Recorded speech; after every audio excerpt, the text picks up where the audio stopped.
नमस्कार। आज हम बात करने वाले हैं एक ऐसे महान समाज सुधारक की जिन्होंने सिर्फ एक सरल लेकिन बहुत ही शक्तिशाली विचार से पूरे समाज को बदल कर रख दिया। जी हाँ, हम बात कर रहे हैं गुरु घासीदास की।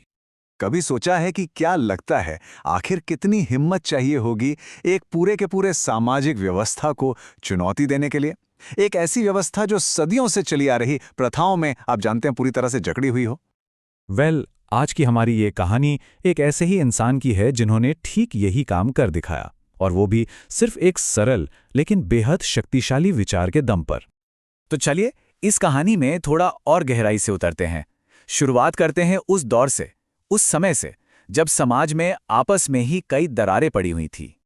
ये तस्वीर है 18वीं शताब्दी के छत्तीसगढ़ की। सोचकर देखिए, उस वक्त समाज में जातिगत भेदभाव, छुआछूत जैसी कुरीतियां अपनी जड़ें बहुत गहरी कर चुकी थी। हर तरफ अंधविश्वास का बोलबाला था। और पता है, ठीक इसी माहौल में एक क्रांति की नींव रखी जा रही थी।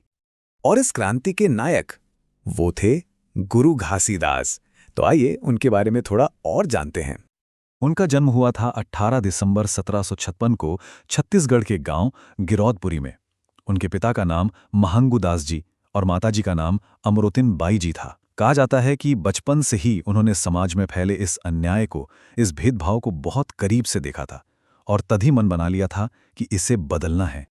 तो समाज की इन सभी समस्याओं का समाधान उन्होंने एक नए रास्ते में खोजा, एक नया मार्ग दिखाया जिसका नाम था सतनाम, जिसका मतलब है सत्य का मार्ग।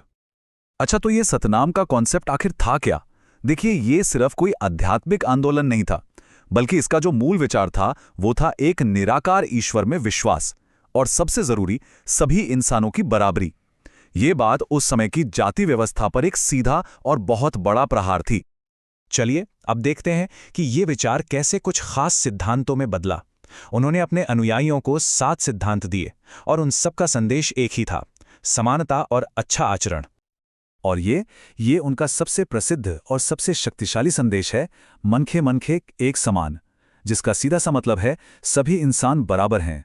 बस ये एक पंक्ति उनकी पूरी फिलॉसफी का सार है, उसका निचोड़ है। और सोचिए, ये बात आज भी उतनी ही जरूरी है। तो क्या थी वो 7 शिक्षाएं? आइए देखते हैं। पहला, सतनाम, यानी एक ईश्वर में विश्वास रखो। दूसरा, जीव हत्या मत करो, यानी अहिंसा। तीसरी बात, मांसाहार मत खाओ।